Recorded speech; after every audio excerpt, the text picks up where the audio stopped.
പൊന്നോണക്കാലത്തിന്റെ വരവറിയിച്ച് പിള്ളേരോണം വന്നെത്തി. പിള്ളേരോണത്തെ അനുബന്ധിച്ച് വള്ളംകുളം വാമനമൂർത്തി ക്ഷേത്രത്തിൽ സംഘടിപ്പിച്ച ബാലസദ്യ ഭക്തിനിർഭരമായ ചടങ്ങുകളോടെ നടന്നു.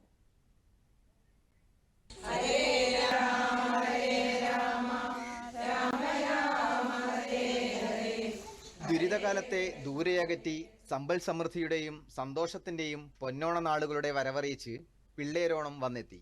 കുടുംബങ്ങളിലെ സന്തോഷം കുട്ടികളിലൂടെയാണ് എത്തുന്നത് എന്ന സങ്കല്പത്തിൽ കൂടിയാണ് കുട്ടികളുടെ ഓണം എന്ന സങ്കല്പത്തിൽ പിള്ളേരോണം ആഘോഷിച്ചു വരുന്നത്.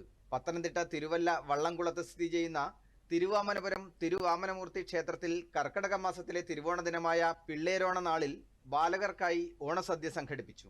7 വയസ്സിന് താഴെയുള്ള ബാലികാ ബാലന്മാരെ വാമനമൂർത്തിയായി സങ്കല്പിച്ച് പൂജിച്ച ശേഷം ക്ഷേത്രവളപ്പിൽ ശ്രീകോവിലിന് സമീപം ഇരുത്തി മധുര പലഹാരങ്ങളും ഓണസദ്യയും നൽകി. തുടർന്ന് കൈകഴുകിയെത്തുന്ന ബാലകരെ ആരതിയൊഴിഞ്ഞ് ശ്രീകോവിലിൽ ഭഗവാന് നേദിച്ച മധുര പലഹാരങ്ങൾ നൽകി പൂജകൾ പൂർത്തിയായി. ചടങ്ങുകൾക്ക് ക്ഷേത്രമേൽശാന്തി മധു ശർമ്മ മുഖ്യ കാർമ്മികത്വം വഹിച്ചു. ഭഗവാന് ഓണസദ്യ നൽകുന്നു എന്ന സങ്കല്പത്തിലാണ് ബാലകർക്ക് സദ്യ നൽകുന്നതെന്ന് ക്ഷേത്ര കമ്മിറ്റി സെക്രട്ടറി രഞ്ജിത്ത് പറഞ്ഞു. അപ്പോൾ നമ്മൾ ഭഗവാന് ഭക്ഷണം ഓണ സമയത്ത് ഭഗവാന് ഭക്ഷണം കൊടുക്കുന്നു എന്നുള്ള സങ്കല്പത്തിൽ തന്നെയാണ് കുട്ടികളെ നമ്മളിവിടെ ആരാധിച്ച് കുട്ടികൾക്ക് ഈ പിള്ളാരോണ ചടങ്ങിൽ കുട്ടികൾക്ക് ഭക്ഷണം നൽകുന്നതും ഇല്ല.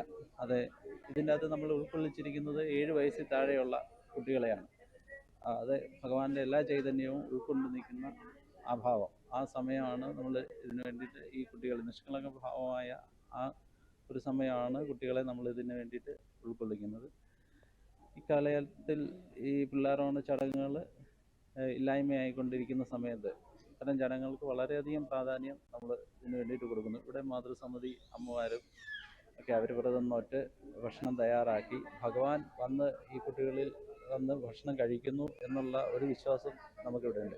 25 അംഗങ്ങളുള്ള മാതൃസമിതി പ്രവർത്തകർ ഏറെ ദിവസങ്ങളായി വ്രതനിഷ്ഠയോടെ തയ്യാറാക്കി സമർപ്പിക്കുന്ന വിഭവങ്ങളാണ് ബാലസദ്യയിൽ വിളമ്പുന്നത്. ഞങ്ങൾ 25 അംഗങ്ങളുണ്ട്. ഇതിൽ ഞങ്ങൾ നല്ലൊരു കൂട്ടായ്മയോടുകൂടിയാണ് ഞങ്ങൾ ഈ സംരംഭം ഞങ്ങളിങ്ങനെ ചെയ്യുന്നത്. ഞങ്ങൾ കുട്ടികൾക്ക് വേണ്ടിയിട്ട് നല്ലൊരു എന്താ പറയണ്ടേ, മാനസികമായിട്ടും അതുപോലെ തന്നെ നമ്മുടെ ഒരു കൂട്ടായ്മയാണ് ഇതിനകത്ത് ഉദ്ദേശിക്കുന്നത്. പിന്നെ ഭഗവാന് ഞങ്ങളിത് അർപ്പിക്കുകയാണ്. നമ്മുടെ എന്താ പറയണ്ടേ, ഞങ്ങൾ നോയമ്പെടുത്തിട്ടാണ് ഇത് ചെയ്യുന്നത്. ഞങ്ങളിത് മാതൃസമിതിയാണ്. മാതൃസമിതി എന്ന് പറഞ്ഞൊരു ഗ്രൂപ്പാണ് ഞങ്ങളിത്. ഞങ്ങളിതിനകത്ത് വിഭവങ്ങൾ എന്ന് പറയുന്നത് നമ്മൾ ഓണസദ്യയുടെ വിഭവങ്ങളാണ് ഇതിനകത്ത് നമ്മൾ തയ്യാറാക്കിയിരിക്കുന്നത്. അതിനകത്ത് പിന്നെ നമ്മുടെ മനസ്സ് പോലെ നമ്മൾ എന്തൊക്കെ കൊടുക്കാൻ ആഗ്രഹിക്കുന്നോ അതെല്ലാം കുഞ്ഞുങ്ങൾക്ക് കൊടുക്കുക എന്നുള്ളതാണ് ഇതിനകത്ത് ഉദ്ദേശിക്കുന്നത്. ബാലസദ്യക്ക് ശേഷം ക്ഷേത്രവളപ്പിന് പുറത്ത് മുതിർന്നവർക്കും സദ്യ നൽകി. പിള്ളേരോണത്തിന്റെ വരവോടെ തിരുവോണത്തിനായുള്ള ഒരുക്കങ്ങളിലാണ് കേരളക്കര. ദൂരദർശൻ ന്യൂസ്, പത്തനംതിട്ട.